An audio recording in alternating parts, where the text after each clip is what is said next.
Well guys, one more NovaTalk here. Me, Luiz, and again Connor Trinneer, this time Stargate.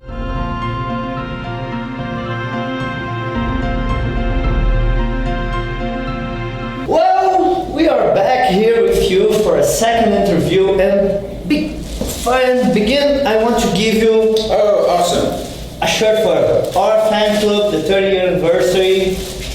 Thank you. Yeah, I hope it's the right size. Yeah, it is. It's medium, but I have a large. No, medium's good. Okay. So, I would like to start saying that I love Stargate. Stargate's so good, so complex, it's such an integrated world. What made you come to this universe? They offered me the job.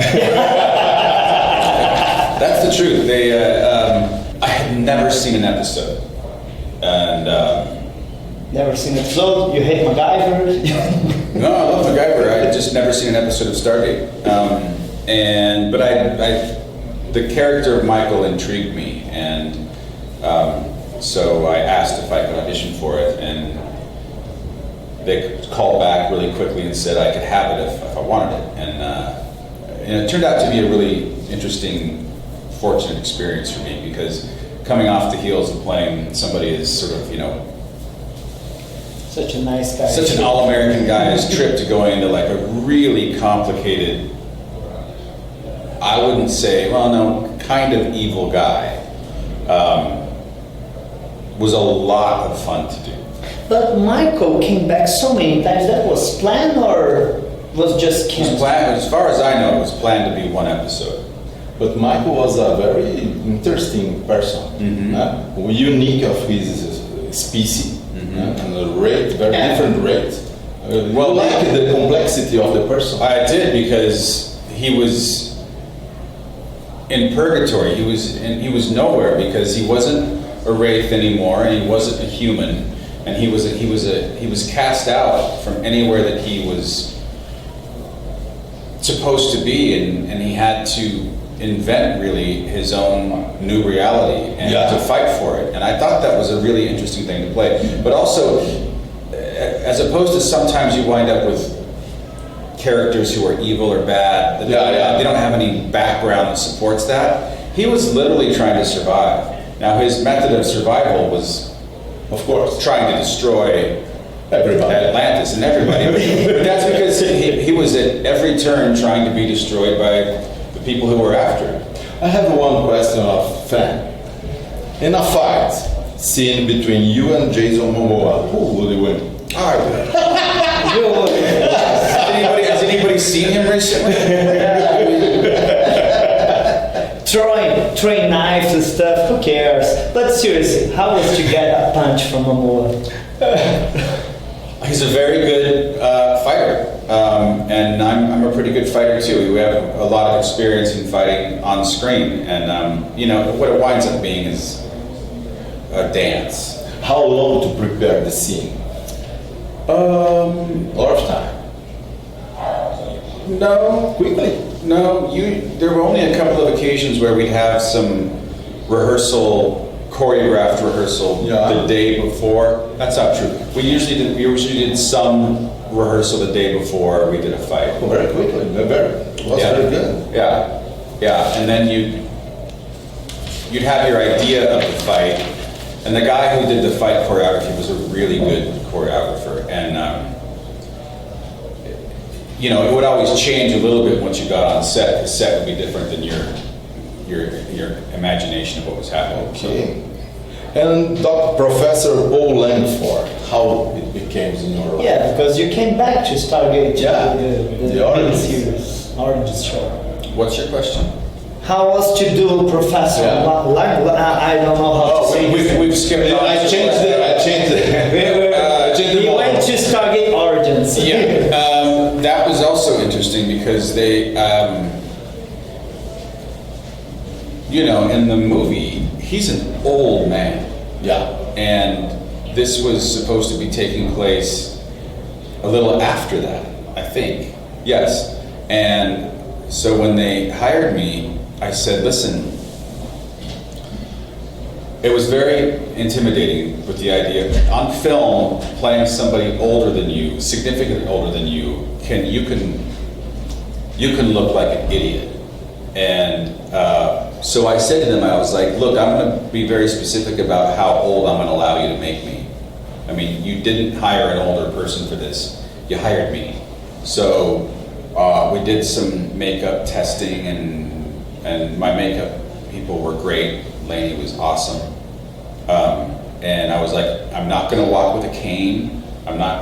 He's going to be a robust, older man. And so I was very intimidated by the idea of doing that, but it's good to get outside your comfort zone.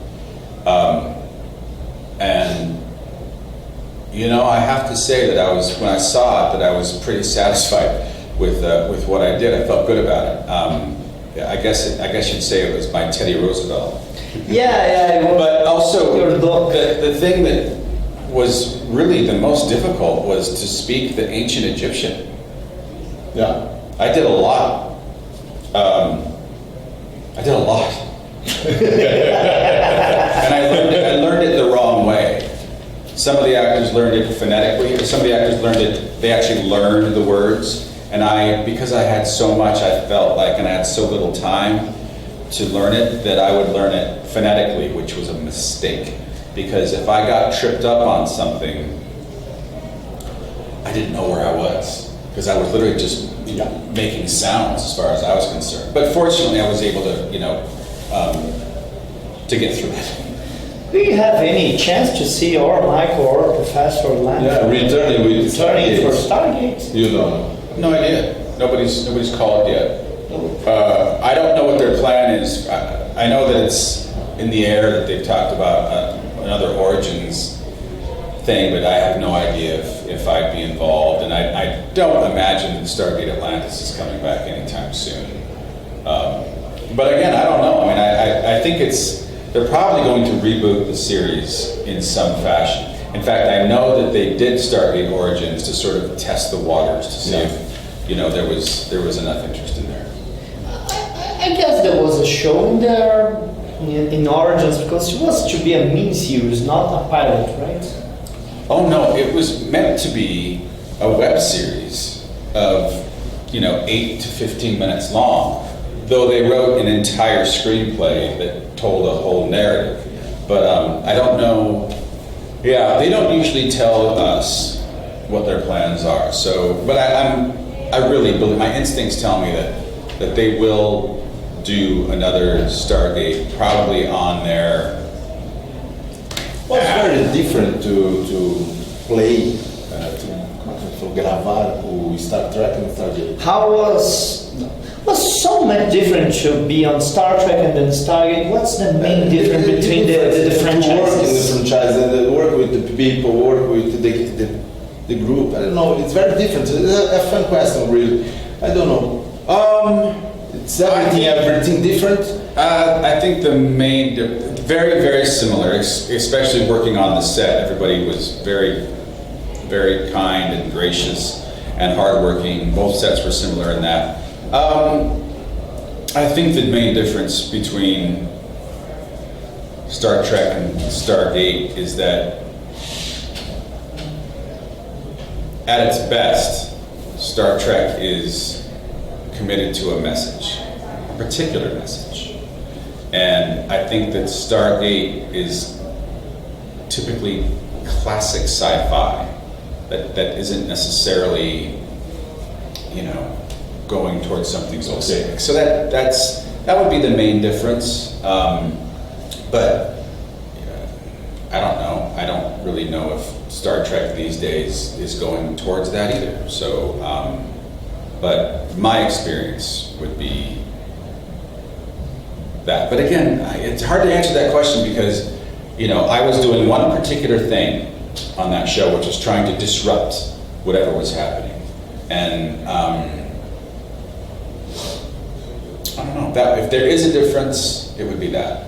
When you went to Star Trek and gone to Stargate, then the people of Stargate was your fan. Say, oh, Trip's here. We will have some scenes with him. There was some. we can see in Stargate a lot of Star Trek guys doing Stargate, a lot. You, Picardo and stuff.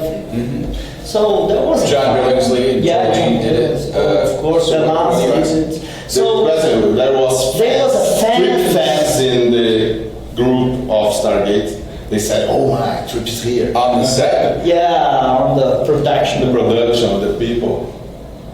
That is different in Hollywood. One or two. It is different because it's not a bunch of fans working on the show. It's a bunch of people working on the show that aren't necessarily. They don't go there. Oh, I mean, there was a couple. There was a couple that were probably more in the writing staff and in the production staff that were, more excited than. When you're working on a television show and doing 16-hour days, you're not watching a lot of TV. And speaking fans, because we have to finish this, how is the difference between the Trekkie fan and the Stargate fan? Oh yeah, good. Well, like you said, they tend to be fans of both franchises.